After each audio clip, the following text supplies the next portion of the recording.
welcome to another episode, the February episode of the Entering Endgame Podcast, aka the E Squared Podcast. I'm your host, Ashley Florida.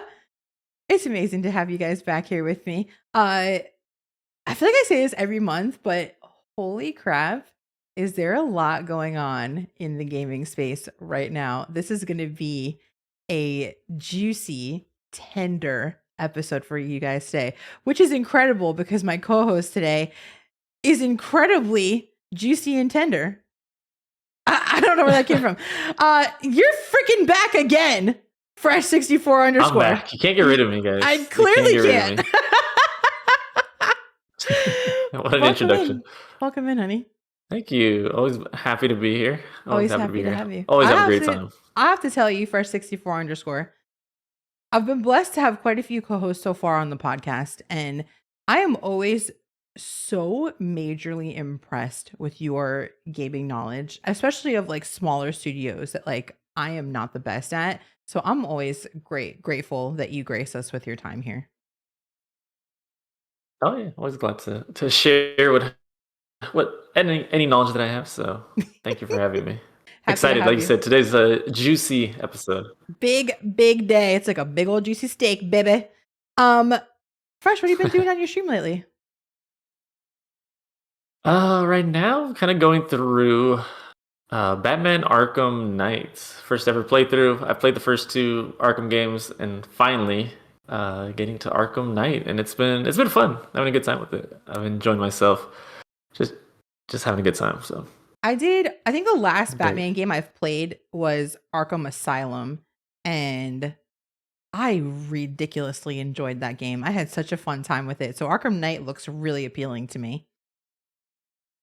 It is good. I would still say the first two are better. Mm-hmm. The really thing that kind of turns me off on this one is the the Batmobile sections.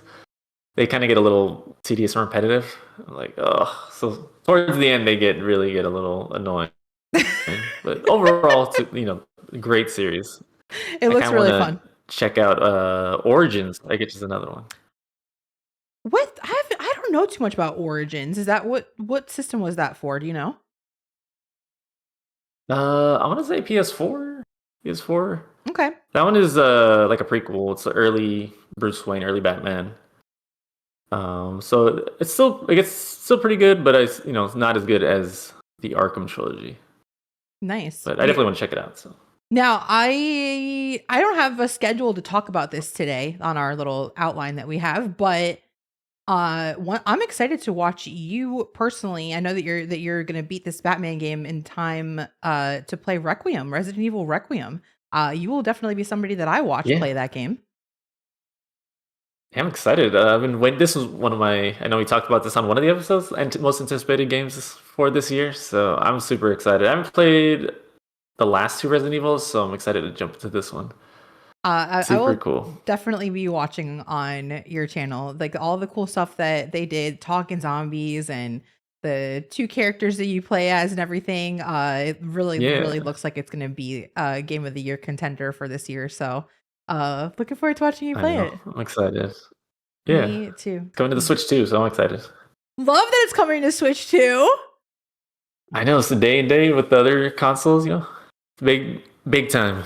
I feel like I'm so proud of our little Switch 2. Like it's just like such a little powerhouse in comparison to Switch 1. And it's cool that like people actually want their games on the Switch 2. Like just so nice. I know, it's cool. Like I've seen they've done previews for Requiem already, and they said it runs very well on the Switch 2. So that's very good news. Cool. Really, really excited about that. Well, let's dive right in, baby, because there's some stuff happening in gaming right now. My goodness gracious, we had such a busy few weeks here. Bombshell drop with Xbox this week. My goodness gracious. Sarah Bond and Phil Spencer retired. People are going nuts over Phil Spencer retiring from Xbox. Big shoes to fill. Yeah, it is definitely bringing up a lot of attention because it just seems so sudden out of nowhere. Like random, I forgot what day it dropped on, Tuesday. Yeah. Phil Spencer retires. I was like, oh, People are saying, is it a retire? Was he kind of pushed Pushed out? Like, out. who knows? Yeah. Yeah. I And mean, the whole like issue with Sarah Bond. What's that? I just like, I feel like more Sarah Bond was like, is like, the one that was pushed. I don't know about Phil, but like, it definitely was a bombshell drop of information this week. The new CEO, Asha Sharma, she's already getting a lot of backlash because people are saying like that she doesn't have experience in gaming, and I don't know. I feel like she just was Yeah, I doomed saw from the that start. too. She's coming from like an AI. I think her last job was she's like the CEO of, or she was running the AI, one of the AI programs in Microsoft. So Yep, that's kind of a, the AI, everything going on with AI now in gaming, it's kind of a red flag. big red flag. But yeah, I guess some people may say maybe it's a good thing that she doesn't have. Well, who knows what her gaming experience is, but maybe having a different perspective, a different outlook on things. Maybe she can kind of steer Xbox. I feel like back in the right direction because I feel like these last few years, Xbox has really gone kind of downhill, losing a lot of steam. They've lost themselves in a big way. And when she like made her like, her little speech and everything, I was actually impressed by what she said because she really did like take to heart that people are concerned that she's not like super experienced in the Yeah. gaming space. And she said that her main goal is to earn the right to be trusted by players and developers. And she said that her three main, she called them her commitments, are great games, the return of Xbox, and future of play. Interesting. Yeah, I like Well, I that. say, I mean, here's my thing. I'm open to I'm more like, let's see, give her some time and see what happens, as opposed. But at the same time, I mean, it sounds good on paper. It's kind of company speak. Yep. Is kind of what you're expected to say. So it's kind of like, well, let's see how this plays out and see what ideas and direction you have for Xbox. So I mean, it sounds good like I said, it sounds good, but we'll see. I'm curious to see how it's gonna change some of their like game plan going forward. Xbox has gone away from exclusives, and like I know a Yeah. lot of people were having a lot of issues with that. So it's like, why get an Xbox when I could just play it on PlayStation or PC or Switch? It's true. So we'll see if I don't know if they're going to bring back exclusives and try to get back into, I don't know, contention with PlayStation. PlayStation is dominating right now. I don't know. They really I don't are. know if they can come back from Well, this. I know we're going to dive into that in a little bit, but like Yeah. Xbox definitely has some So big. we'll see. Like I said, the Xbox is, yeah, they just can't seem to get out their own way.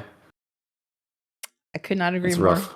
Asha Sharma taking over as the new CEO of Microsoft Gaming, and as the new Chief Content Officer in Xbox, we have Matt Booty.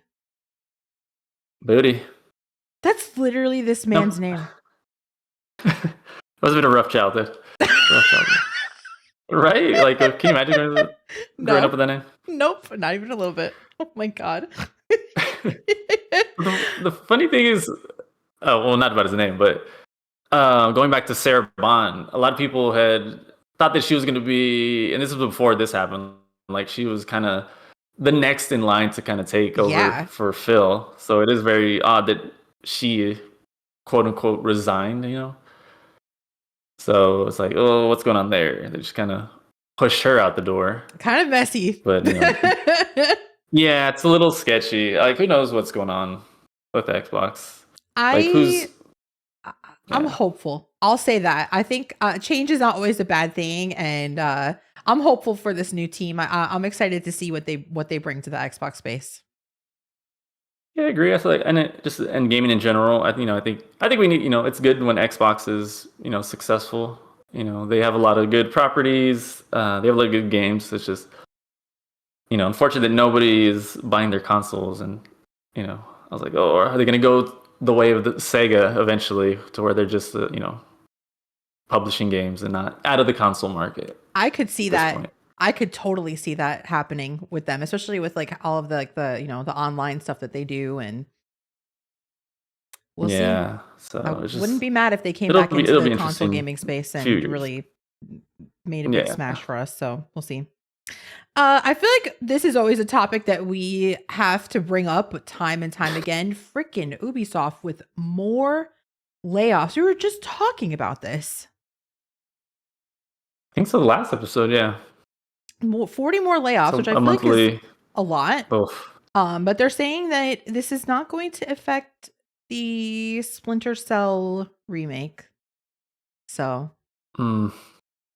remains. I don't believe that when I see. I know we talked about. I don't know what's gonna come out other than like Assassin's Creed. It's like I don't know what else they're putting out. You know, a lot of cancellations. I mean, I would hope so. Have you played any Splinter Cell games back in the day? Have you? I have, yeah. I like Splinter Cell. They were fun. I played them on the PS2. I played a couple of them, and I was like, I knew it would be good.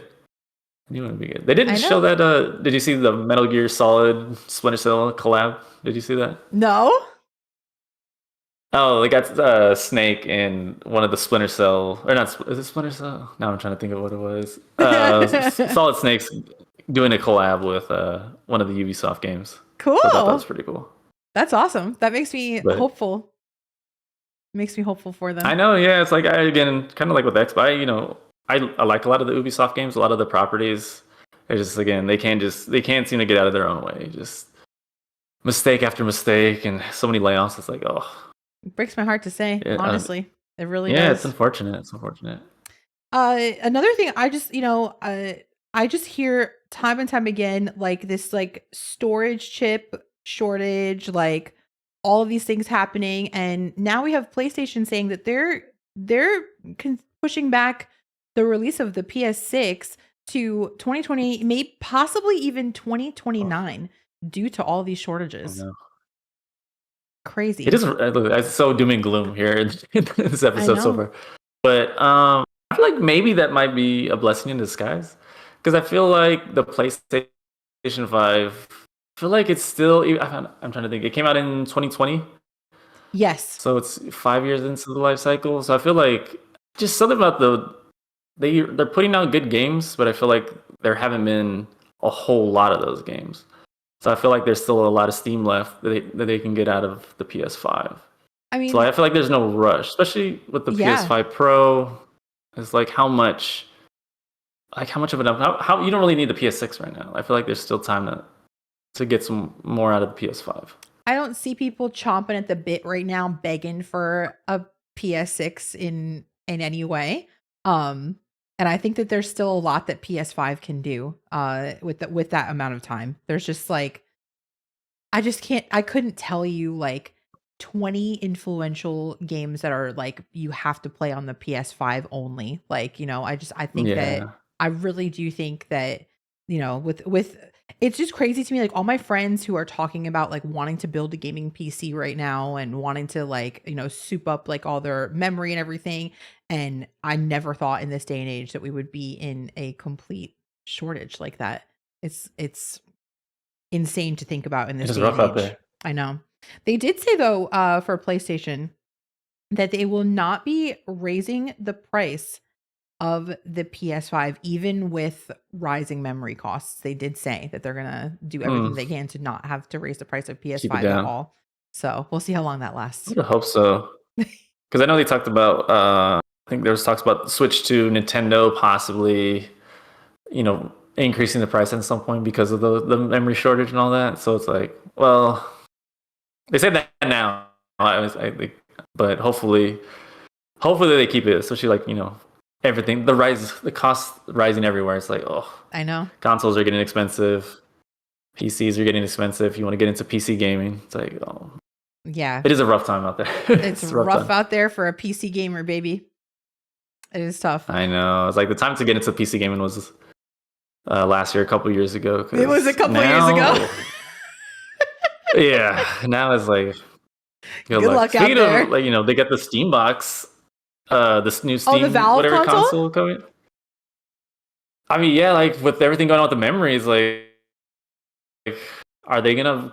Is that even coming out, or do you think they might delay it? I wouldn't be surprised if they delayed it. It's supposed to come out this year. It is supposed to come out this year, and first of all, I wouldn't be surprised if they delayed it. And like for me right now, I'm just like, I think to myself, what do I need another console for? I have everything my heart desires. I even have a Steam Deck. I have one. Like or Right. Stream Deck. Which one is it? Steam Deck. Yeah. Steam Deck. I have one. Like Yeah. I don't even use it. Like I really don't. And like I will buy what the Valve console when it comes out. I will. I think it'll be like really cool to have like that powerhouse of like a PC console together. But Right. I don't know. I hope for them that it does well. I love my Valve, but I'm interested to see the price point. That's the scary thing, because I feel like if it's gonna come out, I think I want to say like they announced it early 2026. They So it's did. like, oh, we're getting Getting close. closer to the midpoint of the year, and we don't have any price point, any more information than the initial reveal trailer. And then with these memory shortages, like, well, I'm kind of curious, like, oh, will they pivot away and maybe delay it a little bit to see kind of how things are going to turn out? I don't know. It's a very, like I said, it's a very rough time. Yeah. For consoles. Like I said, Switch 2 prices could be going up. It's like, man, I would recommend getting your Switch 2 now. If you're going to get a Switch 2. Yeah, if you're getting it, honey, listen, get it while you can. Yeah, not good. Well, guess what? This is the part of the podcast where we stop talking about sad stuff because the doom and gloom. The doom and gloom is over, baby. I figured we'd just get that right out of your head in the beginning. But very, very, very exciting and very happy news to come out this week, at least if you are a fan of Nintendo. For so long, the top selling Nintendo console has been the DS, which I totally get. Like, it was the Switch before the Switch. Like you had your handheld, it was revolutionary. But finally, the Switch 1 has beat out the Nintendo DS as Nintendo's top selling console of all time. Big clappies for our Nintendo nice. Switch 1. Proud of you, honey. I know, right? I think that's awesome. What a success for Nintendo, especially coming off the Wii U, which is like an utter disaster. To bounce back, and the Switch to just be the hit console that everybody has to own. I think that's so cool. I'm glad to see, as a Nintendo fan, again, like kind of like with Xbox going through their struggles, it's kind of good to see Nintendo kind of bounce back and kind of come back strong. And I feel like they're in a really good spot right now. They still got it, baby. So maybe they can catch the PS2. I was gonna say because they are now the only console that's right behind the number one selling of all time, still being PS2, and they surpassed this week 155 million units sold for the Switch 1, where the PS2 is at 160 million.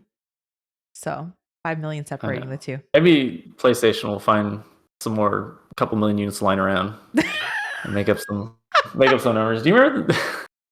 They just came out with I feel like it was a few years ago where they we updated the PS2 sales out of nowhere. Like, where did these random sales come from? Where did these come from? I don't know. It's so petty, but it's cool because the Switch. Again, Nintendo. We'll talk about this later. Nintendo's decisions financially, they do, where the Switch never got a price drop, which is insane. After all the 8 years, I think it was 8 years before they announced the Switch 2. No price drop. I feel like, they could really push. They're still pushing units, but they could have. They could probably they're come doing close all right. Yeah, I guess they don't need to now. But, clearly, back in the day, okay.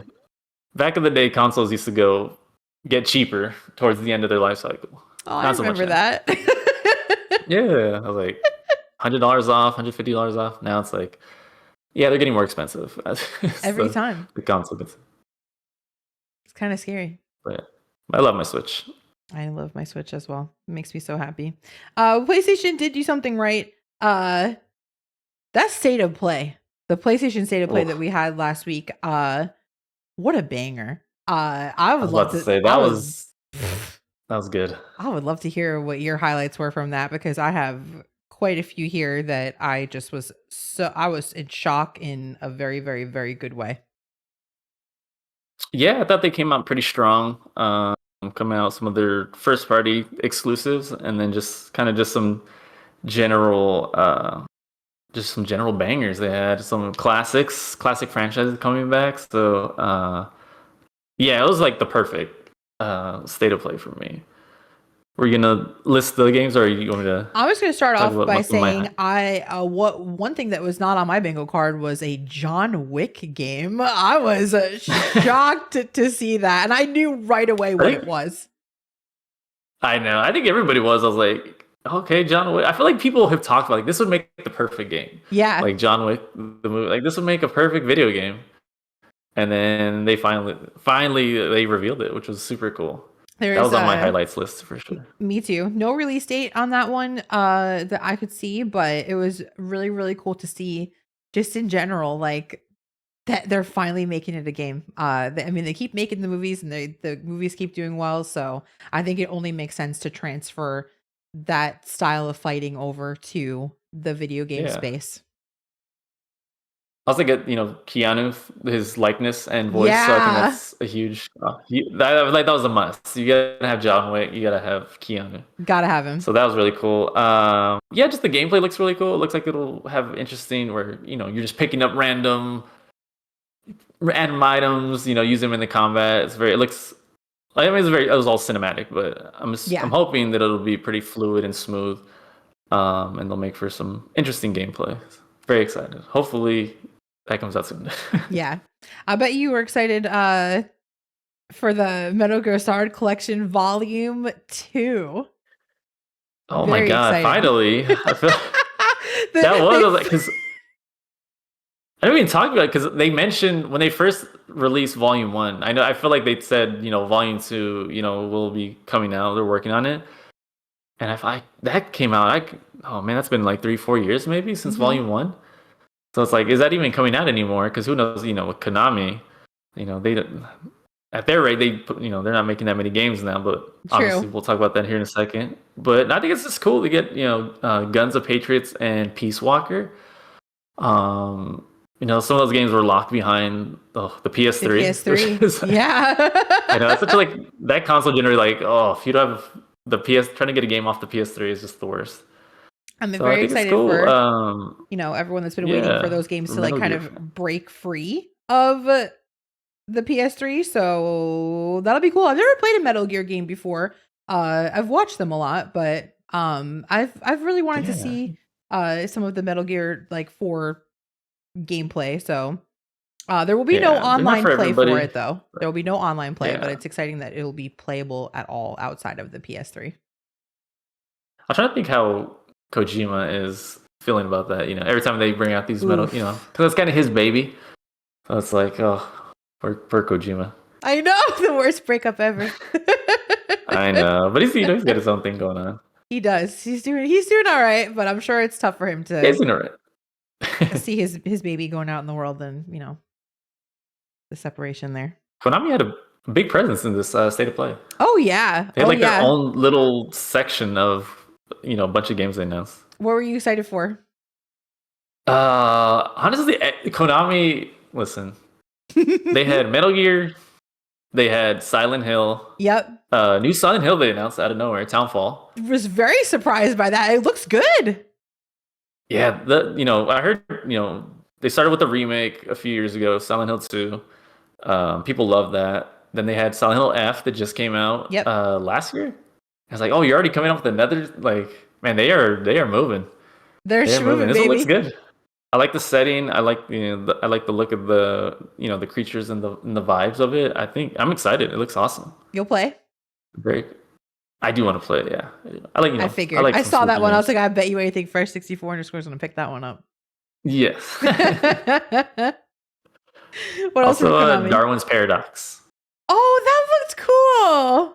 The cute little. Speaking of Metal Gear, had a little metal stealth. Your little stealth octopus. I played the demo actually, and I loved it. It was super fun, super charming, super cute. Kind of puzzle platformer. You know, you kind Sure. of gotta be stealth, kind of get around some of the obstacles. Super fun. A lot of Metal Gear. They had a lot of Metal Gear references, which is really I cool. noticed that And that's when too, I was which I like, thought was oh, very cute. yeah. So that one was super fun. I think that one's coming out in August, I believe. And that's when the Metal Gear That one Solid looks really Collection's coming cool. out too. Coming out August 27th. That one's I coming know, out. big time.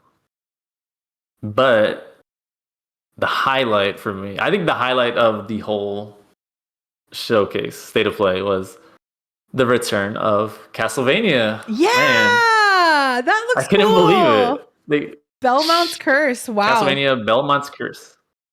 Castlevania in 2026, Amazing. baby. I'd love to see it. I'm interested in I this know. game. Yeah, it's gonna be Metroidvania, kind of back to some of the classic.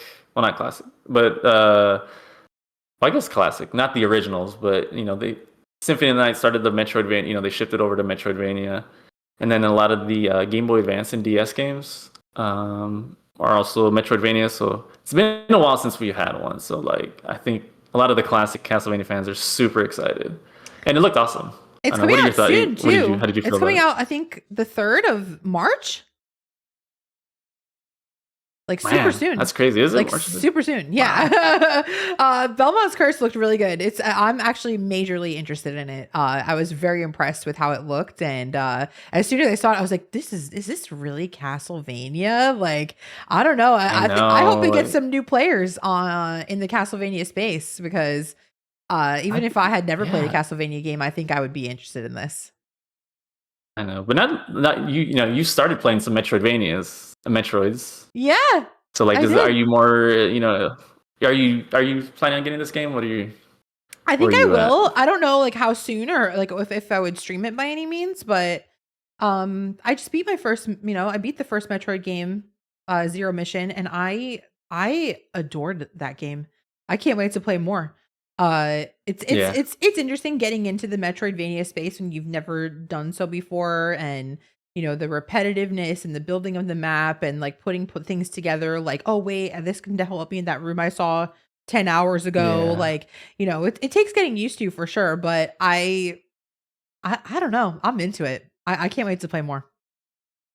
yeah. I'm just excited. Like I said, Konami has so many like awesome, amazing IPs that they've just been sitting on and don't do anything with. So now it's like, oh, I you're Do getting Castlevania. something. We get some Metal Gear. There's some remasters and Yeah, re-releases, but like, man, Konami was cooking today. Silent Hill. It's like, oh, I know. they were Uh, cooking. Speaking of Metroidvanias, for me, the bombshell of the state of play was God of War, Sons of Sparta.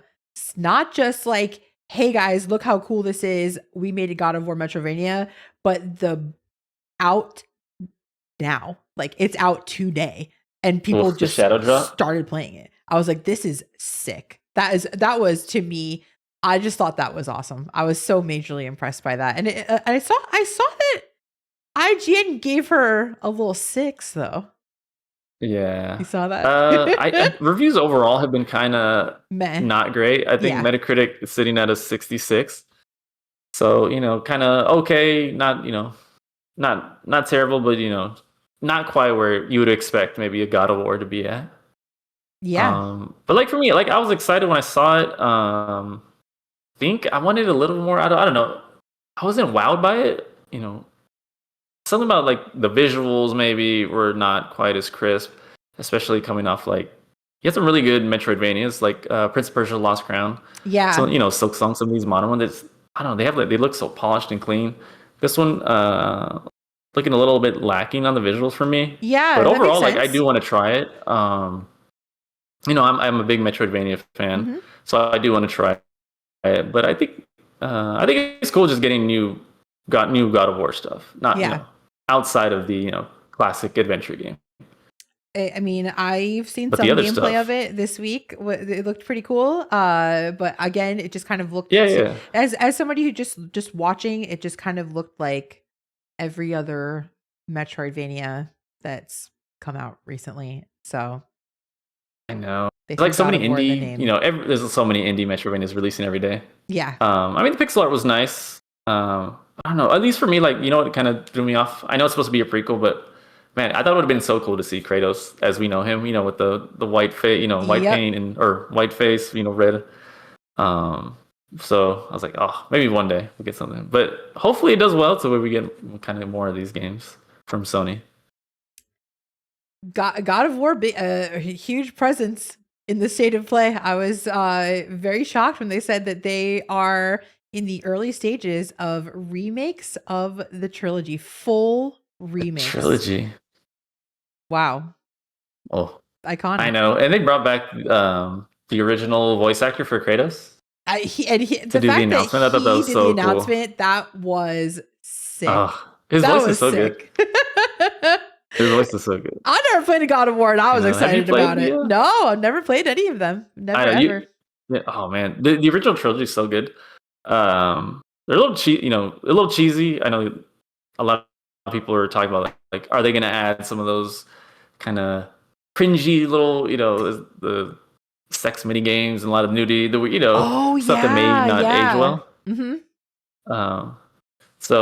But like they were really fun games that I grew up playing. So like this got me excited. I think this was the one. Sons of Sparta was cool, but this was like, oh, I can't wait to see what it looks like. Like how much are they going to change? Are they going to kind of change the combat? So it'll be interesting what they do with it. But I'm excited. I didn't think about the cringy like adult side stuff like in the games. I didn't even think about that. The sex they're like, I was like, oh, I don't know. Are they gonna keep that? I feel like either way, I feel like damned if you do, damned if you don't. Yep. If they get rid of it, the classic fan people are like, oh, how are you taking that out? But then if you leave it, I mean, I'm sure somebody's gonna be like, oh, that does not look good now, but I'm excited. I'm interested to see. I can't wait to see what it looks like. It is in the early stages of development. I want to say they threw a year out there. Maybe they said like 2028 or 9 or something like that. But it's basically no. I think they just said they're. What has me worried is like, oh, they haven't even started. This is gonna be well down the road. So it's like, it was just like, oh, we are working on this. It is cool to know they're working on it. I'll give them that. Yeah, just get the fans. It's something to get the fans excited, There was I get it. There was one game on there that made me think of you actually, which was Mina the Hollower. Oh yeah. Got the PS5 demo. That one I think coming out in spring. Yeah, that one was actually that one's been on my radar. It was supposed to come out last year. Yeah. But they delayed it. It was supposed to come out in October. They pushed it back. They want some more time to polish, kind of clean up some things. I did play the demo on Switch last year. I thought it was fantastic. Kind of that old, it has that old school Game Boy Color kind of Link's Awakening vibes. Yeah. But the combat is like pretty intricate and detailed, and it's actually pretty challenging. Like I'm super excited for this one. Yeah. It's from the makers of Shovel Knight, the Shovel Knight team, which also makes fantastic games. I'm sure the music is going to be absolutely incredible. Yeah, it is good. Like I said, I think as if you like Link, you love Link's Awakening and some of those kind of old school looking games. I think you might enjoy this one. I would recommend you giving it a try. It's been on my radar as well ever since they announced it at like a direct like a while back, and it just looks super cute, super charming. It does, I think I would pick that one up for sure. I don't know if I would stream it, but I definitely plan on it looks good. Yeah, I'm excited for that one. Did you have any other highlights from the state of play? I did. I wrote down a couple. Obviously, some of these. I think we went through most of the newer ones. There was some stuff that we already knew about, but I was still excited to see it, like Star Wars Galactic Racer. Oh yeah, yep. We got a little more of a little deeper look into that one. That one looks so good. I feel like we don't have any cool, super fast racers anymore. So this one has me excited. Me too. I can't wait for this one. Reminds me of my childhood with pod racing. So pod racing, yeah. I'm hoping that some of like our, it's like a Twitch streamer. I'm hoping that some of our viewers get it. as well. Like I hope that it That would be goes over sick. well so that people actually want to like race it. Like it's so easy to get a group together for a Mario Kart stream, but like Yeah, start talking about other kart racers and it's like so few and far between that people actually want to spend the that's money true. on it. Yeah, So I'm kind of hoping that I like hope this one picks. I hope it picks up as well. I think the only other one I had was Kina, Bridge of Spirits. Oh, okay. You know what? That's such a you They game. Yeah, they opened the show with that one. That is a sequel, um, which is really exciting because I have not played the first one. I believe it's on Steam as well as PlayStation, but that one looked just like a fun, really fun, cool adventure game. It got great reviews on the first game, so I'm excited to see what they do with the sequel. That was another one Nice. that caught my eye. Heck yeah. All right. Well, Anything else catch your overall, eye? no, that was it for me. Overall, a really, really fun state of play. I was very impressed with everything that I saw. Super excited for Castlevania and very excited for my Metal Gear Solid fans. Yeah, PlayStation has they got a lot of games coming out, so it's exciting. It's a I mean, bad good year for year. gaming for Good year PlayStation. for gaming, bad year for our wallets, baby. I know. I was like, oh gosh, I'm like 60 here, 70 here, 30 here. Oh, Well, my wallet took a little hit recently, and I got delivered this week a little package from Nintendo to my door. oh. And inside of it was the new Virtual Boy headset from Nice. Nintendo. Now Jealous. I bought both. I can't remember I know that they have a cardboard, what they're calling a cardboard model, which was I think $25. And then they have the actual Virtual Boy headset, which now I can't remember the price point of it. I want to say it was like between $100 and Is that $100, $120. I believe? Yeah. Yeah, So $100. got that one as well. I am very excited to use it, but did you hear this week that you can use the headset to play other games in VR? Oh, really? Can you really? Yeah. Okay, so here's the Oh, games that's that you neat. can play right now in VR using the headset. You can play Smash Ultimate, Wow. Mario Odyssey, Oh, Captain Toad's Treasure Tracker, okay. Great game. and one more, Zelda. Give me a Zelda game. The Legend of Zelda: Breath of the Wild. Oh, Can you believe that? you should do a full playthrough in Virtual Boy mode. Well, I mean, I am doing an every Zelda game ever marathon right now. Who knows, when I get to eventually to Breath of the Wild, maybe I'll do it in VR. That'd be so funny. I would do I wonder it what that too. how would it even look? Well, I feel That'd like be hard to play. I bought the Virtual Boy. I think I bought it like as a collector, really, but I also want to do a stream of it. Like there's a bunch of game I've never played anything on a Virtual Boy before, and I plan to do in a couple of weeks a stream on my channel where like I actually am wearing the headset. You can see on the screen what I see, but I'm going to have me on the camera in the headset. I think that's like the whole reason I truly like made the purchase was like just to look like a fool for one stream. But like I think it could be fun. I think it can be fun. Like that is such a cool collector's item to have. Yeah. Like I mean, it's hard to get I'm sure it's hard to get an original Virtual Boy. Oh, I've looked. Before they announced this, I've always wanted to have one, and they are hundreds of dollars on eBay if you want like a full set. So and then just cool. Like experience those games, for at the time, I mean, even now they look bad, just red and black. Yeah.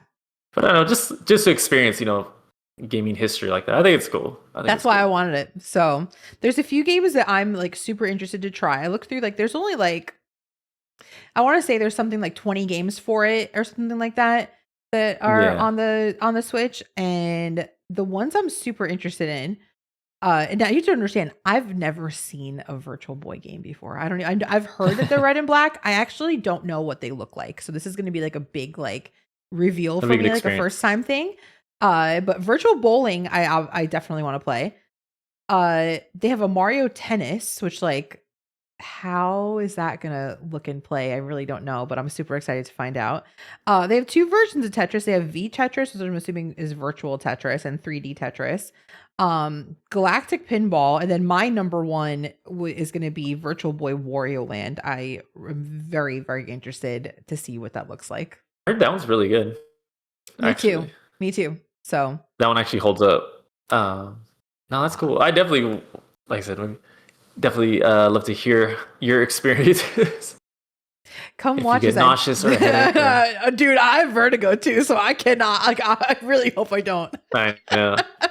I've never Oh done my like gosh! VR Just picture you before at holding all. that chunky piece of plastic on your face.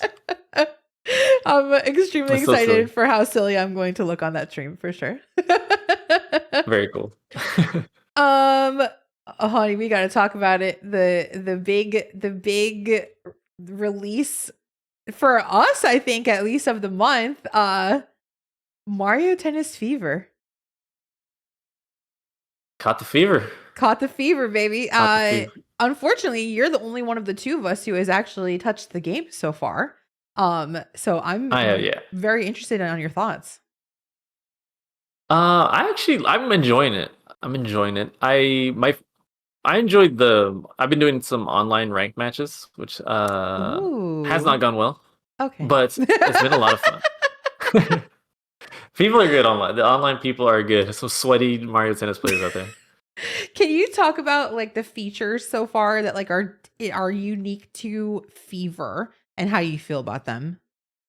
So the big thing with Fever is the Fever rackets. And that kind of adds a little extra element. Different rackets have different abilities to kind of spice up the tennis matchup. So there's like a fire racket, ice racket, a shadow racket where you get like your double. So if you get a fever shot, if you connect with your fever shot, it triggers the whatever ability the racket has. That's Oh, kind of the okay. main thing, and it's cool. Okay. It adds an interesting element. I think I want to say there's like over maybe like 30 rackets. So like it's kind of cool that you can kind of customize, strategize a little bit, adds a little extra elements to the game. There's also an adventure mode, which is a little bit of Nintendo's always coming out.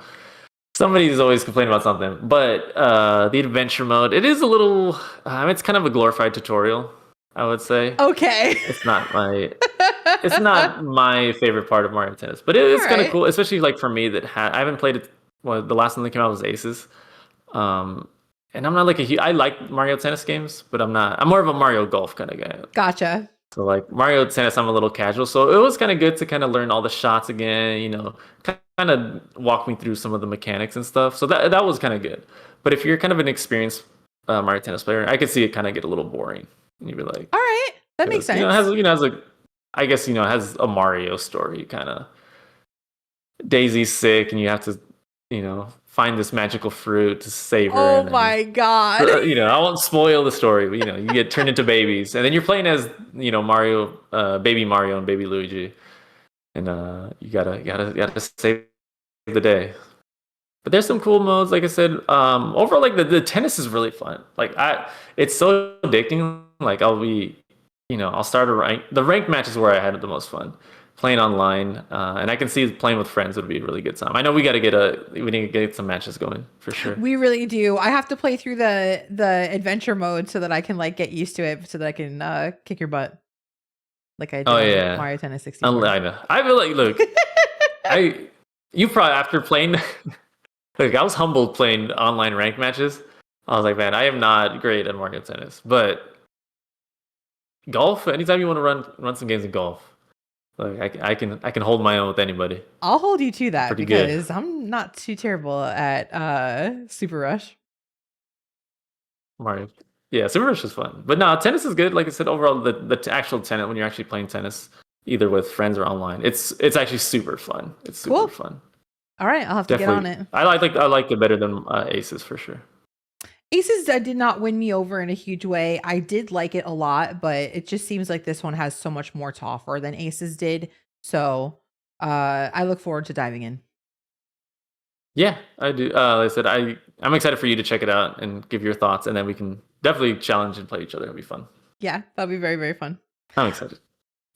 We are very, very, very quickly approaching the release of the next Mario movie. I know you're super excited for that.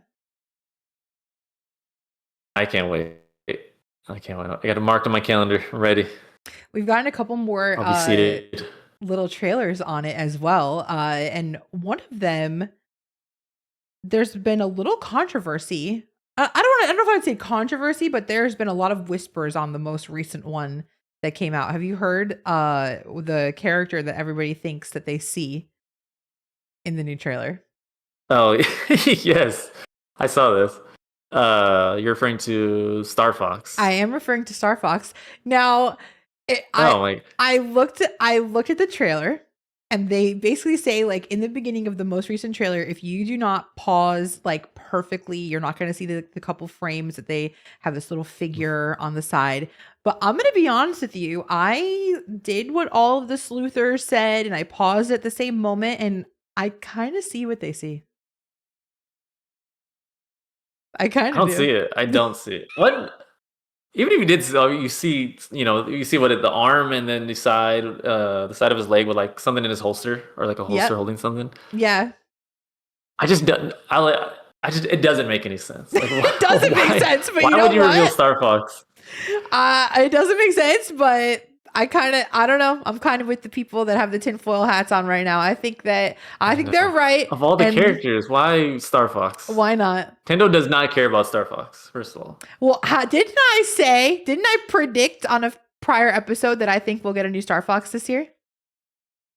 I think you did. I think I did too. Maybe this could is be the the time segue. to jumpstart his career. That's the little segue. Maybe they're just gonna poke his little head in with Mario, and then new Star Fox game. You know, the movie, Mario Galaxy, he's in space, so maybe somehow you have to go to a planet where Star Fox is on. Wouldn't that be interesting? That would be insane. I could not believe they would drop Star Fox in a Mario movie. That doesn't make any sense. But it would be cool. There's been stranger. They gotta set up the Smash Brothers movie. Oh, the Smash Brothers multiverse movie. That'd be pretty cool. That'd be sick. I hope that. If I had to pick a character to be introduced, I'll be like Kirby. I could think of like a bunch of characters before Star Fox. No offense to Star Fox fans. In the Mario movie, I think too. If I had to say like Kirby. A character like from another Nintendo franchise that they'd put into the Mario movie, I think I'd say Kirby as well. Kirby's kind of cute, cuddly.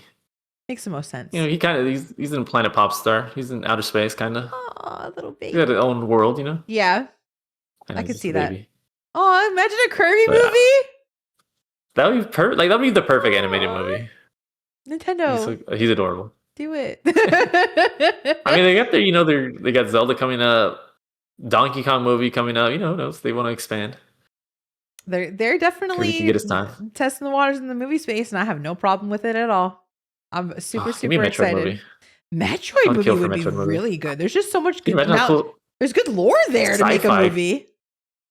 What's that? There's good lore there to make a movie. Like you could really make it really cool, and even like really like geared towards older like teen adult kind of. You could really make a juicy movie with Metroid lore. You can make I would agree. Animation wise, I think you could do some cool stuff. Yeah. Oh, that'd be so good. Well, I'm looking forward to Mario movie coming out on April Fool's Day, April 1st. Oh. Very excited. All right. We have our newest segment of the podcast. Our gaming gripes are here, baby. Our gaming gripes are here. And the gripes. I got a gripe this month. You got one? I do got one. All right. I'll go first today. Okay. Because I think that we talked about this, something that has to do with this already. This is so stupid, but you know what? This is it. My gaming gripe is announcing games like 3 years in advance with just a cinematic movie trailer. You're telling me nothing. You're telling me nothing. You're playing a movie for me that's never going to be made. Like, it's never going to be what the gameplay actually looks like. And I just don't understand, like, hyping something up that many years, like, before. What the heck do we need to know about another Star Wars game coming out in 2030? I don't need to know that. There's like 10 Star Wars games coming out this year. So why I have to get excited for a game that's not coming out for 3 or 4 years, I don't understand. How, like, I get, like, even, like, I'm sorry, maybe people are going to get mad at me for this, but even the God of War, like, hey, we're in early stages and we're gonna remake all 3 of the games someday. Like, okay. I Thanks. know. Like, I cannot deal with how many times that we get a cool trailer, like of something that everyone's so excited for, and then it's like, sorry, but it's not coming out for like 2 years, and it might not look anything like this, and all the fine print is like not based on Yeah. actual gameplay. Then what's it based on? Why are you wasting my time with I think this? get burned too many times by that. Me too. And then the game doesn't. And then half the time the game doesn't Yeah. come out. Half the time we don't even see the game. So what are you like? What are we doing? What are you wasting all that money for on Wonder advertising Woman. and stuff, or what? I know. Well, yeah, Wonder Woman. Like, where are you, girl? And then like Metroid Prime 4, they announced that and it's like, oh, took forever to come out. To Breath of the Wild, 5 years to So come I understand. out. I mean, it's to get to get you like I feel like it's a cheap pop. Like this game that big franchise game that people are excited for. We're working on it. It's to give people hope and build the excitement. But I get it. It's Whatever. like, oh, I think Every they did time that I with that see Star that. Wars. Yeah, Knights of the Old Republic and Yeah. Mega Man. Like there was like, oh, I mean, it worked because they got me excited. But then I was like, oh, we're not getting those games for a while. Now I don't even want to play it. No, man. Now I don't even want to play it. I know. I'm pouting now. Anyway, that's my gripe for the month. Okay. My gaming gripe. I almost picked that one. I almost picked that one. Interesting. We almost had the same gripe. Wow. But the one I did, my gripe is just with the gaming industry. Just so many studio closures and layoffs going on right now. We didn't talk about this. Well, Sony, recently closed Blue Point Games. Yeah. It's just like it's really disappointing what's going on. Just I feel like every week, some studios shutting down, layoffs. It's like I don't know. Games getting What are we canceled. doing? Games getting canceled. It's like they always give these numbers. Video games are making profits through the roof.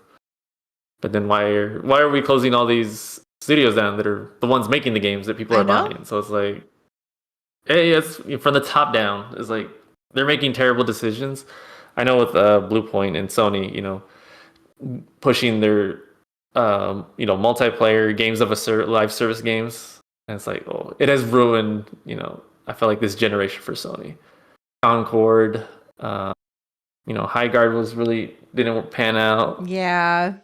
We have Marathon coming up, so like Fat Bombs, Bungie could be in trouble. It's like, oh, it's a scary time. Rough times for. It's a scary time for small studios right now. There's just like, everyone's just so like Pokemon and Mario and it's exciting that there's so many games coming out and that there's so many new studios opening up, but it's just like it's just such a huge flood and influx of like a lot of the same thing, and yeah, it's sad to see a lot of these little studios.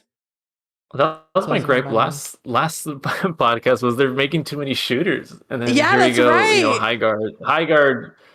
High Guard bombs incredibly, and then Marathon's coming out, and like, we don't need, like, people only have a certain amount of time, and they already have these games that they're invested in, so coming out with all these new shooters, it's like, you really think you're gonna pull these people away from Overwatch and Tarkov and whatever, all these other classic shooters that people like? It's like, what are we doing? You're trying to chase that all the money that it's not there. Chasing the shmoney, baby. That's I get it, but you're right that it's not there.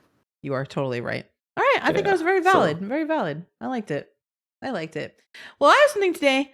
It's super quick, but I have a little hot take today. That like maybe 3 listeners will like enjoy. But if you're one of those 3 listeners, I'm really excited to have you here today. My hot take, it has to do with Pokemon. It's a little specific, if you will. Okay. Because if you're in my community at all or you know me well at all, my 2 favorite Pokemon are very well known to everybody that I know. Fresh, do the honors. I know it. Go ahead. Persian. That's my second favorite. Dratini. What? Persian and Dratini?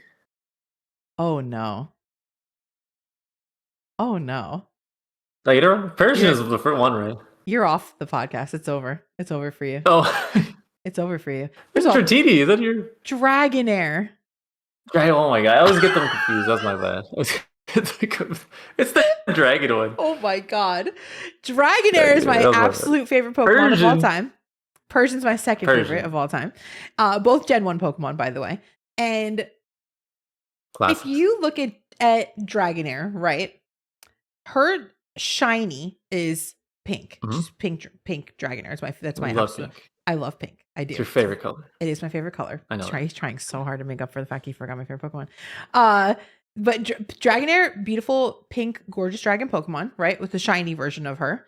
And then Persian is like Giovanni's cat. Like Meowth was the big cat in, the talking one in the Pokemon series, and then it evolves into Persian. That's Giovanni's cat.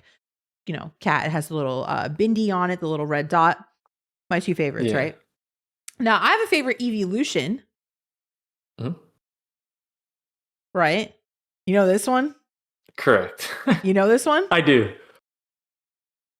I think so. See, now I'm in my head. You got me second guessing myself. I want to say yes. What is it? Espeon. Yeah, it is Espeon. Espeon.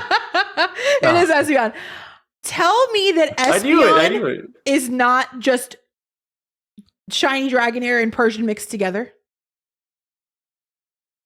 If you look at Espeon, you take the cat-like features and the little red dot, the little bindi on Persian, right? You take the eyes, the color, everything else, all the whimsical of shiny Dragonair, and you just kind of make a baby. It's Espeon. It is the evolution. I can kind of see that, yeah. Espeon. Espeon is shiny Dragonair and Persian mixed together, which is probably why she's my favorite. And that is my hot take for today. I knew it. I knew it. He said, oh my God, you'll never live this down.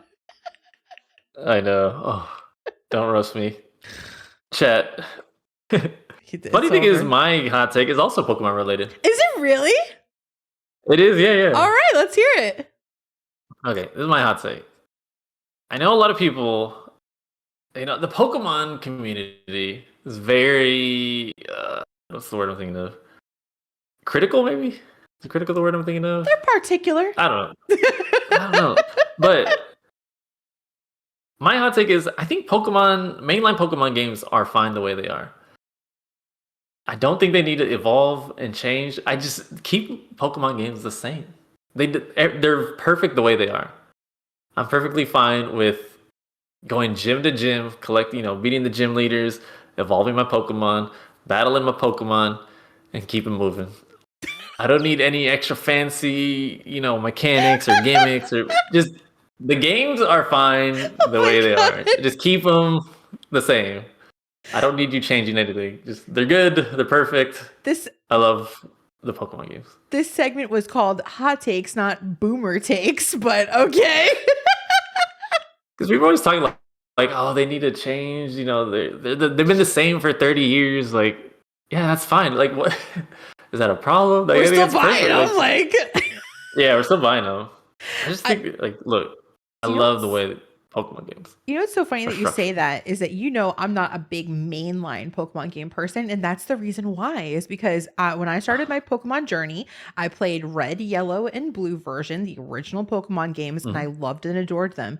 And so when the next one started to come out, like Gold, Silver, and everything, I was like, well, it's just the same game. It's just different Pokemon. Yeah. So I was like, well, I've already played this game before, so I'm not going to play it. New Pokemon. Well, and if it ain't broke, don't fix it. Sure, which I totally get. I totally understand. I was always after that, I played every side game. I played Snap and Coliseum and every other game under the sun that was Pokemon that wasn't mainline Pokemon is what I wanted to play.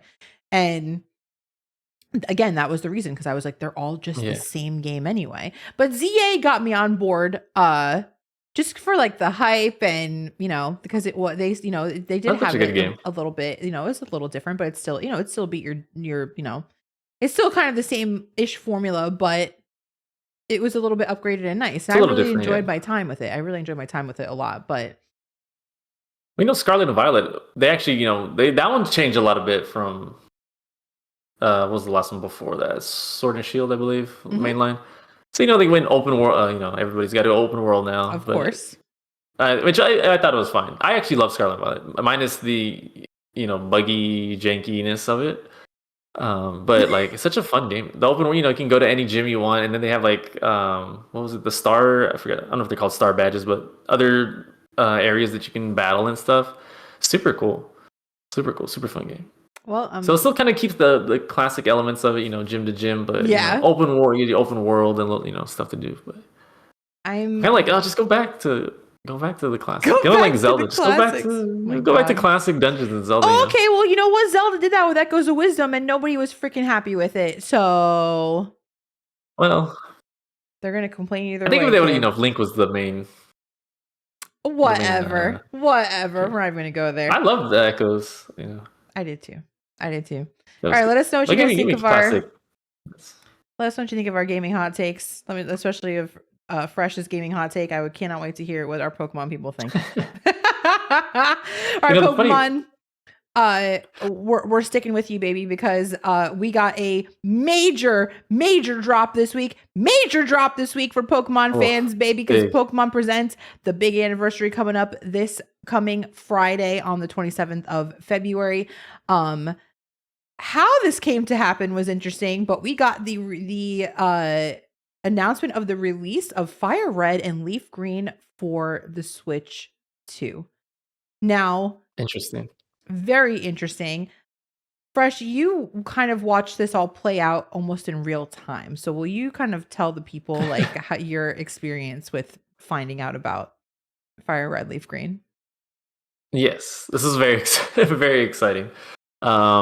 So I went to sleep, and then I woke up in the middle of the night, and I was like, let's check my phone, see what's going on Twitter. I don't know why, but I was like, let me just check Twitter. And all of a sudden, the timeline is blowing up. Leaked screenshots of FireRed and LeafGreen on the eShop, and everybody was going nuts. I was like, this can't be real. Like, am I asleep? Am I awake? Am I dreaming? What is happening? And then shortly, it's like in the middle of the night, which makes this all so bizarre. Like, Nintendo makes it official eventually a few hours later. FireRed, LeafGreen coming to the Switch, Switch 2, digital only, and it is $20 each, not package deal. Not package deal. It's $20 each for the separate games, correct? So, anytime Nintendo announces, it's always people are going to be talking.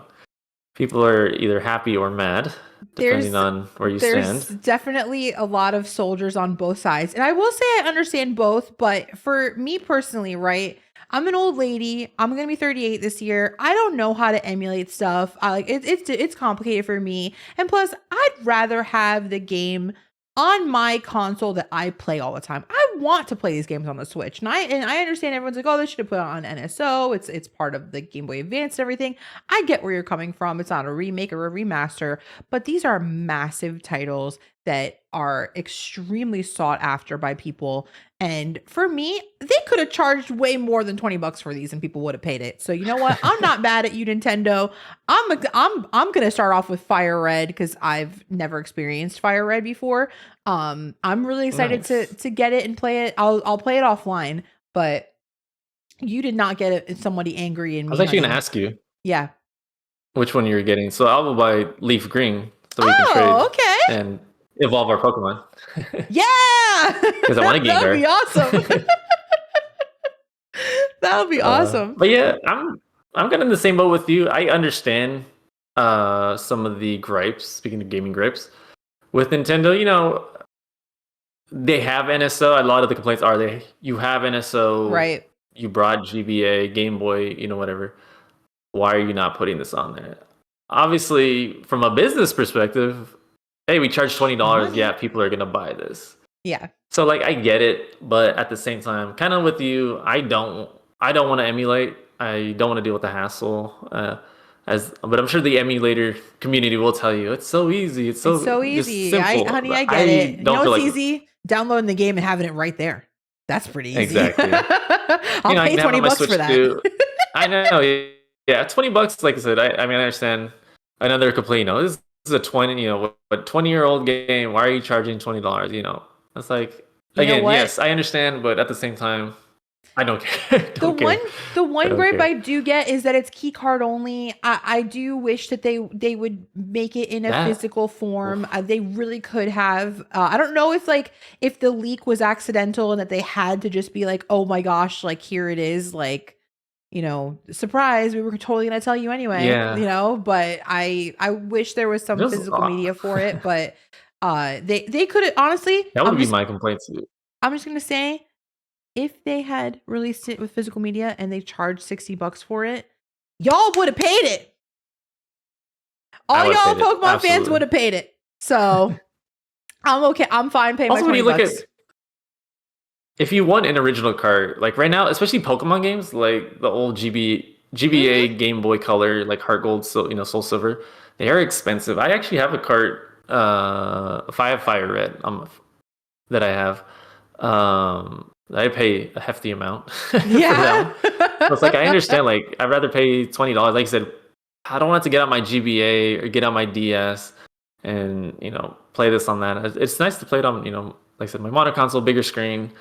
I would pay. I would much prefer to have a physical, but Me too. I'll take the digital.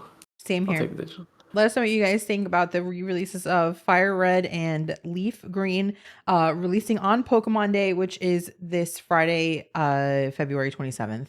Speaking of which, I was gonna say, I know there's some talk about like why Nintendo hasn't added games to NSO, and it has something to do with like, I'm trying to think, like where you're cheating, like rewinding and like save stating will kind of like manipulate the game a little bit, and Nintendo might not want you to do that, and as well as Right.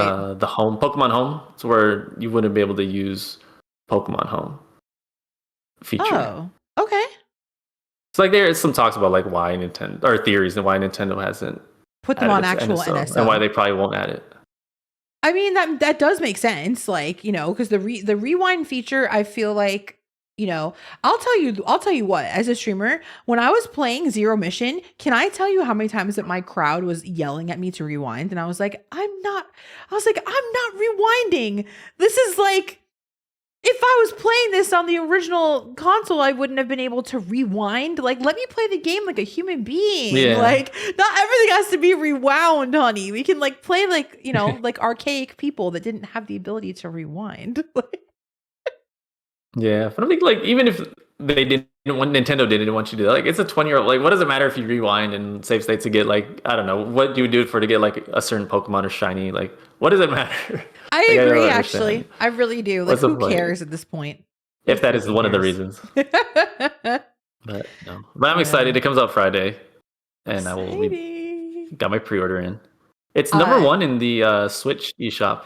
1 and 2. So obviously people do not care and are buying it. Aw, emulator people, I'm so sorry for you. Here's a tissue, honey. This Friday, Pokemon Day, we are getting a Pokemon Presents. I am so excited. We did our predictions already for what's going to be on the Pokemon Presents, but I just want to reiterate for my own personal like hopes and dreams. I mean, I know we just talked about it, but I would just do anything to have red, blue, and yellow playable for me on my Switch. Oh, I know. I'd do anything. I'd even pay money. Like, I get that they picked I know we just talked FireRed about and it, right? LeafGreen, but yeah, we just did our predictions for Pokemon Presents last and I last guess month. it kind of came true. It just came out early. I mean, yeah, it really and truly it did. I think they talked about why they did not add, because I think they did like some sort of question. Somebody, I forgot, they interviewed somebody to like why did you just release, if it's a 30th anniversary, red, blue, green, whatever, red, blue, yellow. Yeah. And something along the lines that they wanted it, that this, FireRed is kind of more polished and kind of, quote, the remaster of the original. So they wanted fans to play that one. So I get it that it's polished and everything, but polish means that they can charge money for it. So I know, but I mean, I feel like I played both the original and FireRed, so it's like Oh yeah, I wouldn't want to play. I'd rather play FireRed I'm and Leaf sure. Green. I don't know the difference, so I'm excited to play FireRed to see Yeah, how they it look beautiful. changes the original game. No, it looks so nice. That GBA pixel art, oh, looks so nice. Looks so good. The music, little Yeah. Ooh, I'm so excited to chiptune play. music. Yeah, that'll be Yeah, we awesome. could trade. It's always hard finding like, oh, I need somebody because I'm playing Arceus right now. It's like, oh, I want to evolve my, I want a Machamp. It's like and a Gengar, but you need somebody to trade. It's like, oh, I don't know anybody's playing that right now. It's Me so either. annoying. But that's cool. That's a cool thought too. Like that you're gonna get green and I'm gonna get red. So if you guys have like a bestie out there that like like you two guys are gonna both play it, like consider getting the opposite one so that you guys can Yeah, do those trade evolves and stuff because that's gonna be very convenient for us to be able to yeah, do it's that. good. Heck yeah. Nice. That's awesome. Uh the game we keep talking about, baby, staying on Pokemon. I mean, Pokopia is finally coming out March 5th. We are less than 2 weeks away, and I am ready. I'm ready. I'm excited. My, my height level has intensified because of the previews that have been coming out this like past week. They showed a preview of Espeon in your house with headphones on, and she was listening to music, and I was just I've never been more thrilled in my entire life at a game feature that you're going to be able to invite Pokemon to live with you in your home. That is so I think it's so awesome. cool. That is so awesome. I know. This one. I'm just so excited. Like everything they keep talking about is like, oh man, this looks like it's gonna be. I feel like a sleeper hit. Like You it's think kind of so? came in flying under the radar. Like I was just Pokemon, Minecraft or Animal Crossing, Sure. but there's a lot of buzz coming out lately with these previews, and I think a lot of people are excited. It's gonna be. I think it's gonna be. I mean, Pokemon's already, the biggest thing around, but I think this is gonna. I think this is gonna sell very well, and I'm excited. Super excited. Again, is like someone who's never played a crafting game simulator, like farming, all that stuff. I've never played anything like that before. Watched lots of hours of it. Um Always was interested in like Stardew and Minecraft and Animal Crossing, but again, I've said a million times I was so just like scared to get addicted and like just want to perfect everything and just spend all my extra time. But Pokopia is the one that is officially making me cross over to that genre and try it out. So my only question for myself is which Pokemon onesie am I going to buy for the stream? All Because right. I'm so excited. It's going to be the coziest night of my life. I'm excited too. And they said, it's gonna have a pretty beefy main story. Like if you're just trying to mainline it, I think instead of it between like 30 to 40 hours, maybe. Wow. Like it's pretty long. And then they said, you still stuff to do after, post game and stuff. So Yeah. I'm very very cool. excited. I'm Oh, I just Well, hope it's as two, wonderful two as it weeks, right? looks. It's yeah, it's 2 weeks away. less than 2 weeks away. March 5th, that game is coming out. It's on a Thursday. Very exciting. Me too. Uh TCG Pocket also coming out with yet another set of cards. The day Oh. before Pokemon Day, it is dropping another one. Now I'm done with the current set. You are too, right? Yes, just finished it like last week. What's it? Fantastical Parade, I think it's called, with Gardevoir as the Gardor, yeah. main line on That the was a good deck. card. That I was a good really deck. enjoyed collecting this current deck that they have right now. I'm a big TCG Pocket nerd. I've played it every day since it's come out. I enjoy opening my imaginary cards. I really do. I know it is a highlight. It's so much fun. We talked about this again before, but it's so for me it's so stressful. It's like, oh no, trying to gotta have every complete your deck, Hmm. and it's like, oh man, especially once you get down to like the final last few cards, it's like it feels like impossible sometimes without trades and sharing.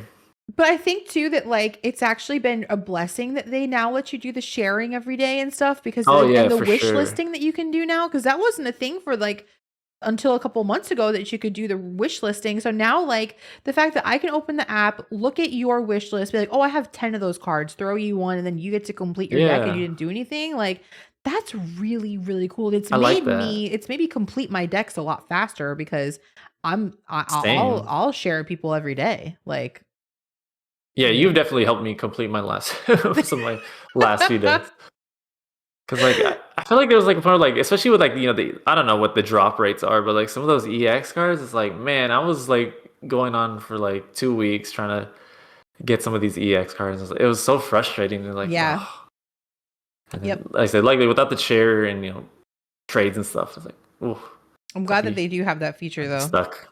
This deck is going to be called Paladin Wonders, coming out on the 26th, and the cover of it is featuring Quaxley, Fuecoco, and Sprigatito. Very, very Oh, cute. nice. Yeah, I'm Scarlet and excited. Violet Mm-hmm. starters Yep. there. It looks good. I'm excited for it. Very, My very boy excited. Quaxley. Big Pokemon anniversary coming up this week. I really, really hope that when we see the Pokemon Presents that it is extremely, extremely juicy. Oh, Gen 10, please. Gen 10! I Can you need it. imagine? I also Gen want 10. to drop to you guys now just a little tidbit of information. Since that is going to be such a big day, Fresh and I have already decided that we will be doing a podcast short, doing gaming coverage of the Pokemon Presents. So that will come out on Saturday the 28th. So you will hear from us again very, very shortly. In less than a week, we'll have a podcast short out for you guys, coverage of the Pokemon Presents. I'm excited. Can't wait. Talk about nothing but Pokemon. Very Yeah, excited. that'll be a really Oh, we fun talk one. about Gen 10, hopefully. Hopefully, if it's Gen 10, and we see if they reveal all Gameplay. of them, for any reason, we're doing a full episode going through each one of those Pokemon. I want to talk about them Oh, all. It's gonna be I'm so excited. juicy. Oh, very excited. Very, very excited. We do have one more topic to talk about tonight. My favorite topic to talk about, Mhm. The Legend of Zelda. Legend of Zelda just had its 40th anniversary yesterday. Yesterday, Wow. the 21st of February. By the way, recording today, February 22nd, to release tomorrow, which is February 23rd. Yesterday, the 40th anniversary of Zelda. And let me tell you something, honey. I feel a little bit snubbed. Crickets. I feel a little. I was like waking up in the middle of the night, like opening Twitter, like hoping to see something, going to all my regular sites. Like I must have woke up like 6 or 7 times that night and just prayed that I was going to see something Zelda related, and absolutely nothing. Nothing. Were you surprised? A little bit, yeah, I would say so. Just because, Zelda is, Mario is the number one franchise, right? For Nintendo, you'd say. But I would say Zelda is definitely number 2 Okay. behind, other than, Pokemon. I mean, yeah, for sure. I mean, that's the big top 3. But my only thing is I would say like, there's still time. I know they just had the Mario stuff, so like Pokemon Presents is Friday, so maybe if we get a direct in March, maybe they'll throw in some Zelda news this year. Like I would say don't be. You'd be a little discouraged, but hold out some hope. Maybe it's the copium. There's still time. I always have Zelda copium. I'm breathing it in right now, baby, because I actually completely agree with you, and I think that although I do feel snubbed because we did not get anything for the 40th anniversary, besides like the Nintendo Today app putting out like a little picture of Link from Zelda 1, like thanks for everything.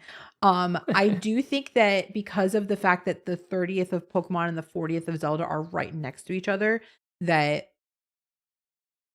they have Kind a of lot of let them breathe a little bit. yeah, and I'm hoping that what that means is that for the next Nintendo Direct, that we're gonna see something huge. I think they will touch on Zelda's anniversary, just like they did with Mario's. But I still hold out hope that they have a major Zelda game coming out this year, or that they'll announce Still a it at chance. least. I really think we're gonna get something, but I think it'll be at a Nintendo Direct. Yeah, I So. agree. That's what I'm holding out for. Well, even though Nintendo didn't give us anything for the 40th anniversary of Zelda, IGN actually did give us something. IGN came out with its list of the top 10, what they're just calling the best Zelda games. The top 10 best Zelda games. So I have looked at this list. You have not looked at this list. I have not.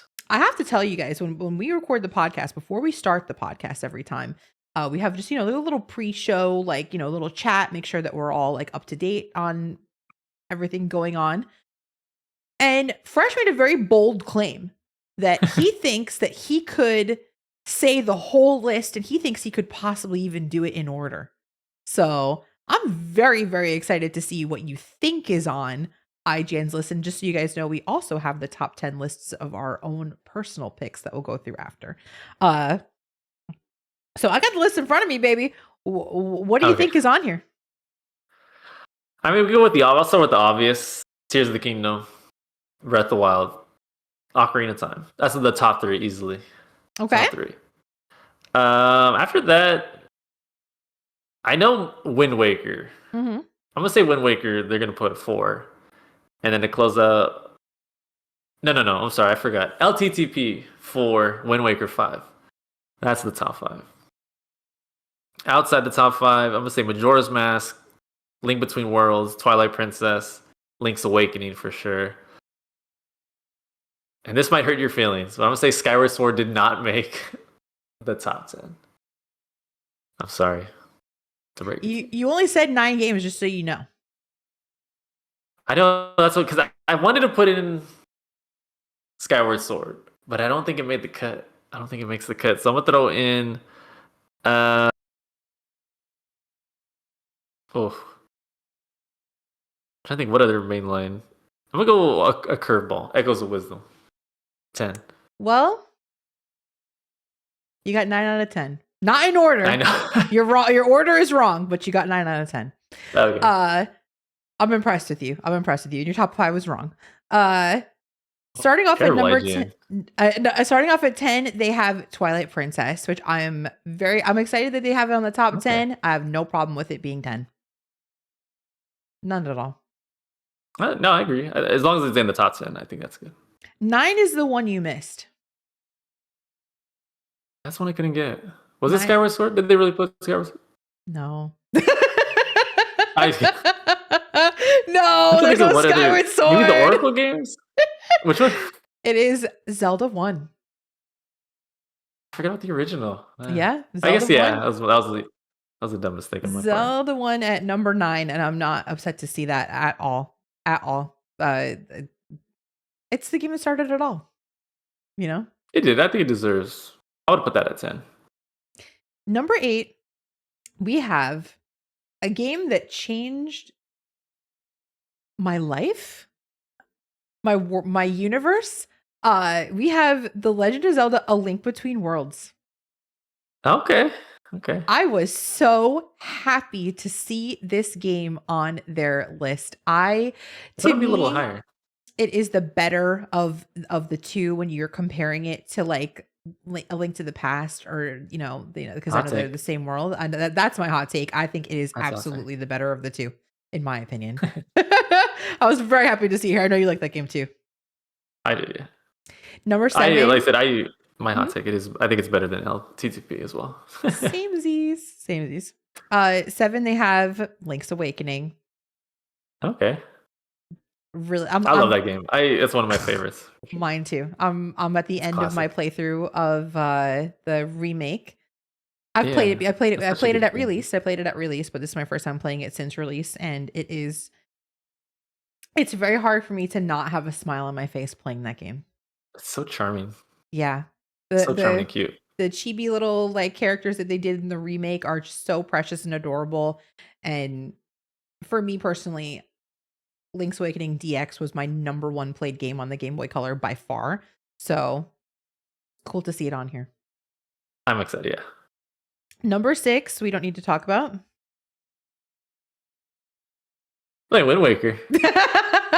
And you put it in the top 5? No top 5 for Wind Waker, baby. No top 5. They did a great job. GG IGN. I'm the biggest Wind Waker hater. Unbelievable. To our listeners, listen, I love it for you so much. Every Zelda game is a great game, but for me, if I wanted to play boating simulator, I would just play that. So excited for you guys. It's on the list. I'll take top 6. I'll take 6. That should be number 5. Majora's Mask. Majora, yeah, I figure. Majora at number 5. Very, very, very happy to see it. on this list. Honestly, I didn't think it would make the cut for best for top 10 best, but to see it in here and in Really? top 5, like, all right, IGN, I see you. I like that. Really? You don't think that would make the top 10? I wasn't sure. Majora. I wasn't sure. Okay. It's very dark. It's very different. The concept of it is tough. So I wasn't sure if we were going to see it, but I'm glad that we did. Glad that we did. Number 4, the best of all time. Ocarina of Time. Not according to IGN. I know. I'm surprised it's not top 3. Like me too. People... Me too. But you know, it's still in the top 5. Deserves to be there. Now I know what 3 is. And now you know what 3 is? Okay. At least I hope so. What's 3? Link to the Past. It is a Link to the Past. People love Link to the Past. Like they love Link to the Past. They really do. They really do. And even though it's not my favorite Zelda, I say all the time it's the best first Zelda game. I think that if you're diving into Zelda for the first time, that for sure. A Link to the Past is the absolute best way to start the series, in my opinion. Do not start with 1 or 2. No. Like, I love 1 and 2 for what they are. I adore them both, but Link to the Past is where you start. You gotta play with a guide. I would recommend playing 1 with a guide. 1, you definitely need a guide. That's why I was surprised to see it on this list, honestly, because I feel like it's so cryptic and there's just like so many like secrets that you'd never know unless you know, that I was surprised to see it on the top 10. I think it's the first, they got to credit, what started it all. Yeah. I think top 10 it deserves. What do you think is number 2? Breath of the Wild. It is Breath of the Wild. Breath of the Wild at number 2, and of course Tears of the Kingdom. I was like, it better be Breath of the Wild. Yeah, Tears of the Kingdom at number 1, baby. I know, I'm sure you were. Oh, ain't no way. I'm sure you were. I mean, listen, as somebody who just adores both of these games, it's really, really cool to see like Zelda 40 years later, like, and the newer games, the 2 newest giant Zelda games are the top 2 for everybody. And it's not like we're sitting here in 2026 saying, "Oh God, I wish they were still making games like Link to the Past." Like, we're saying that the latest game that you put out is the one that we love. Sorry, Echoes, I'm kind of like pushing you out, but like, I don't know. It's just great to see that like they still got it. They still got it. They're still making us happy. And the newer games are doing better than ever. I know, bringing more people into the franchise. Mm-hmm. Yeah, I think they're too. I think they belong top 2 for sure. Me too. I know it's gonna hurt some of those Ocarina of Time fans and Link to the Past, but I get it though. As somebody that like OOT is my favorite game, I understand why Link to the Past is 1 notch above it. I get it. Nice. So now we're going to go through our own personal. Yeah. I'm excited. I can't wait to hear what you got. You want me to do my whole list first, then you do yours? Yeah, we'll do that. All right, let's do that so we don't confuse the people. I have my number 10 was not on IGN's list at all. Shocker. What? Now I feel like there's going to be a lot of shocking games on this list. Well, my number 10 is not Skyward Sword. I'm not putting Skyward Sword that low. Baby. I know, yeah. It better not be. Well. Now these are what I consider the best Zelda games. Now, I haven't played like the Oracle games. I haven't played the, Seasons and all that, the Ages games, like whatever. I haven't played any of those. So, I'm basically, I've played every mainline, every console game. So that's what I'm going off of. Actually at number 10, I have Hyrule Warriors Age of Imprisonment. Oh, wow. I didn't even think of including Hyrule Warriors games. I did. Me and Fresh just played through that whole game together on my channel, and obviously not going to spoil anything, but the story alone was so incredible, and it just like, to me, I've played all the Hyrule Warriors games, and they get so repetitive sometimes, and I felt like this game was just awesome. I really enjoyed my time with it more than I can say, so that's why I had it on my list. Kalamo. Number 9, I have Majora's Mask. I did put Majora on here. I put her low. Wow. Like, for me, like, I still have to use a guide when I play it. Like, I have a hard time with the time mechanic sometimes. So I think that like just it's almost like, the N64's little like Zelda misfit, and I love her for what she is, I and know. I The love that. redheaded stepchild. Yeah, it really is. But I had to put it on the list because I love it so much. But it's lower on the list for me. Oof. 8, Echoes of Wisdom. Oh, I did make the list. I did put it on my list. I loved Echoes. I really did love it a lot. Super charming. I think it's a great game. I think it belongs on I the like best it a Zelda lot. of all time, believe it or not. It was very good. They gave us everything we could ever want, and everyone's just mad that Zelda was the main character. So you all said, "Oh, we should have a Zelda game." They gave you one. And they were like, "Oh, she's just sleeping in a bed." Like, get out of here. It I was think the awesome. combat, I think people wanted the classic combat, but I thought it was cool, kind of the spawning in different Echo. I thought that was a cool gimmick to it. Loved it. I had a great time with it. I did too. I agree. Number 7 on my list, Twilight Princess. Okay. Had to put that on there. I'm one of the weirdos that loves the wolf sections. Everyone's always like, I hate the wolf. I love it. Always will. 6 on my list, Link Between Worlds, baby. Had to put her on here. Love Link Between Worlds. Hold on. What? Let me cut you off. Hold on a second. Now I'm calculating your list here. Oh, yeah? Now I know what's not on your list. You know something that's not on my list? One of the greatest 100 best Nintendo games of all time. What? The Wind Waker. No, the Wind Waker's not on my list. No. Oh. No. Any comments? Tell us how you feel about Ashley's. You tell us how we feel about both our lists, but that one hurts. Link to the Past ain't on my list either. Oh my god. It's on my list either, babe. Comments are going for you. Number 6 was Link Between Worlds. This is my top 5. Number 5, Skyward Sword, baby. And let me tell you something. All you haters of Skyward Sword, play that game without the motion controls on the Switch. The story is incredible. The combat is incredible. The weapons and gadgets, some of the best in any Zelda game ever. Amazing game. Give it another shot. That's my number 5. Number 4, Link's Awakening. Okay. Top 5. I think it deserves a spot in the top 5 all day long. In I'm my not top 5. I like that. I love my top Link's 5. Awakening. My top 3, obviously, we know what games they're going to be. I don't know if it'll shock you that 3 is OOT for me. 3 is Ocarina of Time.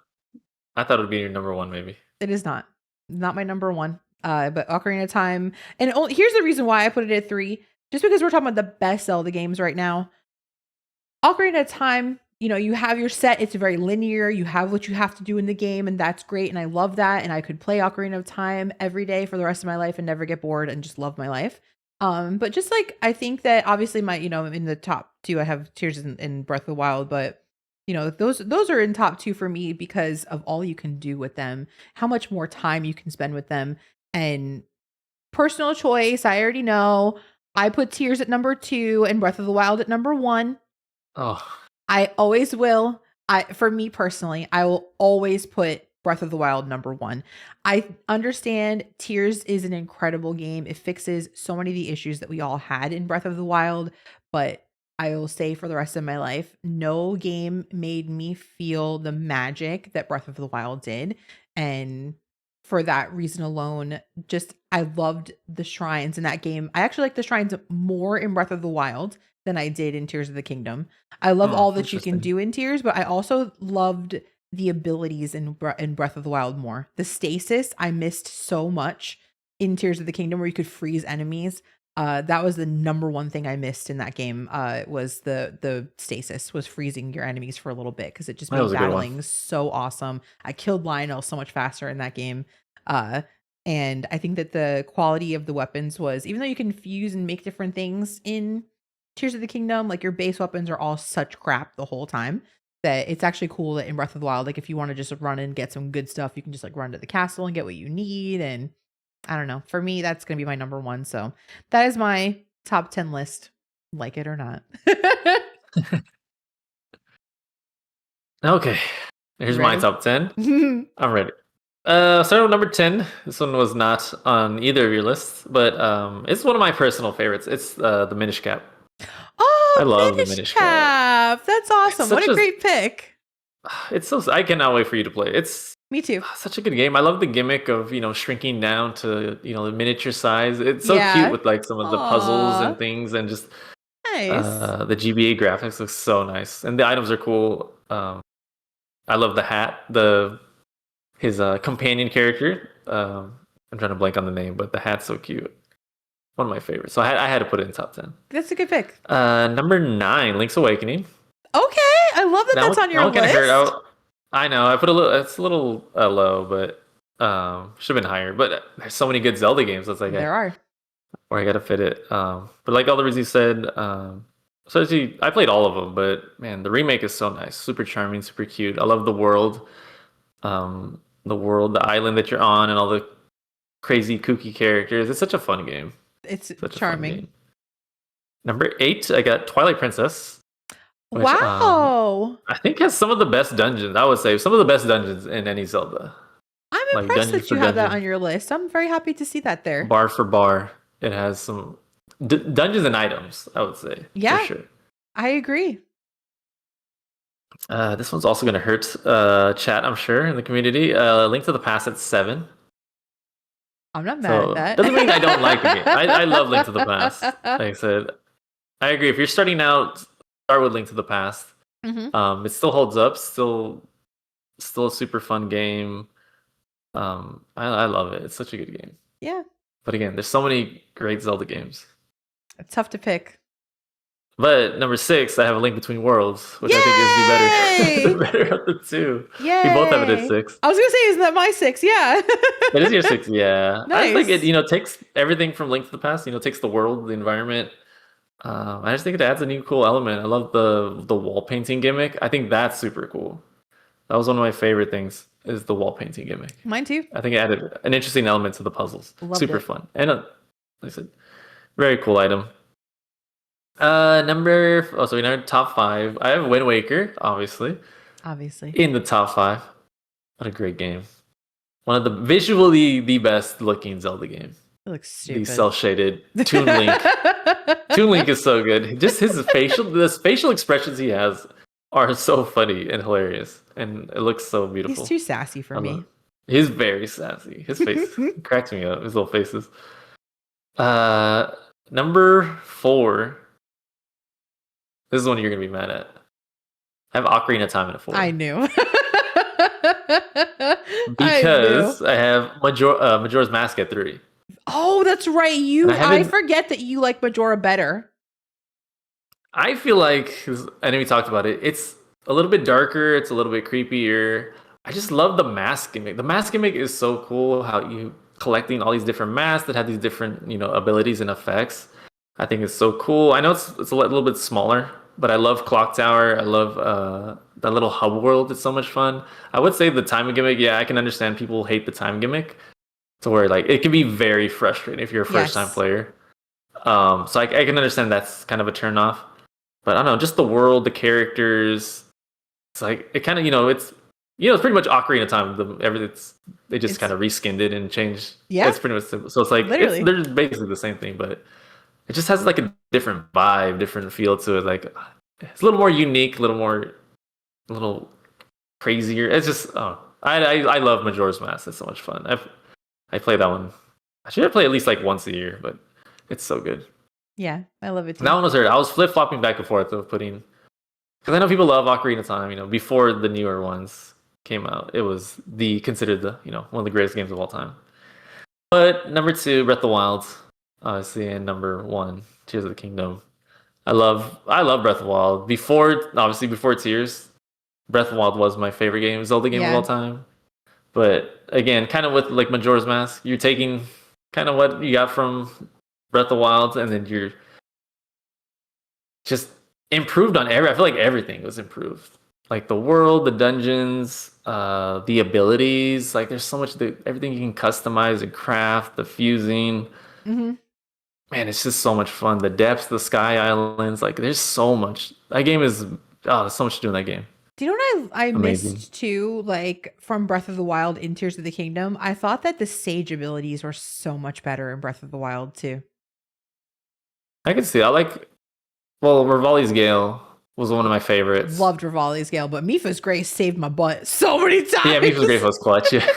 That Also, I would agree, yeah. It's so hard to like, find fairies too in tiers. Yeah. Like with Breath of the Wild, you just went over to a fairy fountain, there was all your fairies, and it was so easy. And like now I have such a hard time. Like you have to wait, and there's like only a couple of spots you can get them, and they're not as easy to get in any way, shape, or form. You have to like stand there forever and wait for them to float to you. Like, yeah, there was, you know, I know that tiers. I know, I love Rivali also. I missed him very much in the game, but you know, Tulin's cool, but I missed Rivali. Tulin's Gust. That is like the only one and the I forgot Goron. Anytime I need to break rocks or anything, like any caves and stuff, the Goron ability is like clutch. Yeah. Mm-hmm. I mean, I get it, but obviously, I think that your list was actually awesome. I'm impressed. Sad that Skyward Sword's not on there. I know. There's so many amazing Zelda games. Like, I mean, anything could be in the top 10, really. There's really not any bad, other than, you know, if you count the CDI games. Even though I tease Wind Waker, it like I'm calling like a 7 out of 10 game bad, you know, like every Zelda game is good. That's my opinion, obviously, but like every Zelda game is good. Oh, for sure, yeah. And they're all fun to play. I'll still replay Skyward Sword. It was fun to make this list. I enjoyed this. It was, yeah. It was really cool. Really, really cool.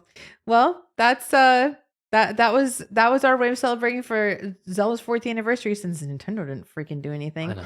We did our part. We did our part. Thank you, IGN, for your awesome list. I super, super enjoyed it. Guys, we're wrapping up, y'all. We're wrapping up on this episode. This has been such a fun one. Like, so many really cool things happening. I look forward to bringing you guys the E2 short coming up over this next weekend. Fresh and I'll be recording it on Friday night after the Pokemon Presents, bringing you the coverage the next morning, y'all. Fresh, let us know where the people can find you and what you've got going on. Yeah, you can find me on Twitch, fresh64_. Right now I'm finishing up Batman Arkham Knight, but I will be starting Resident Evil Requiem this weekend. So I'm super excited for that. Ooh, very excited for you. And you'll be doing Pokopia, right?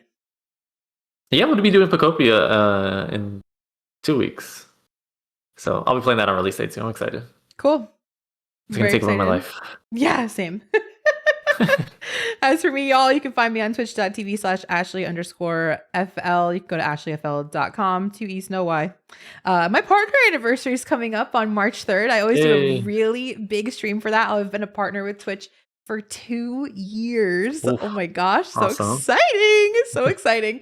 I have a lot of big reveals come up for that. New emotes, new alerts, new everything. Come out and hang out with us for a big party. I'll be doing a big stream as well the same week for Pokopia, doing some kind of dress up with that. I haven't decided quite yet what we're doing with that.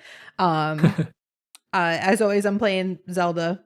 I just started Mario Sunshine for the first time. It's awesome. I love it. Always doing some Kaizo. Oh, awesome. And I'll be starting I was gonna say, once you finish all the Mario game, we got to do a top 10 Mario.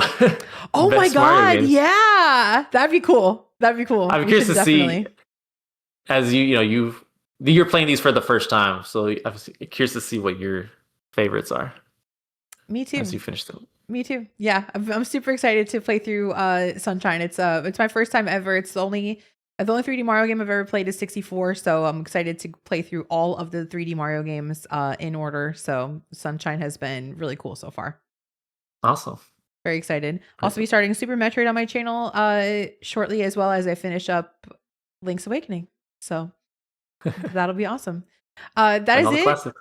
That's it for this episode, y'all. We'll see you guys in just a few days for the Pokemon Presents E2 short. And until then, we love you guys. Thank you so much for listening. And we will see you guys soon. Thanks, y'all. See y'all guys. Bye. Bye.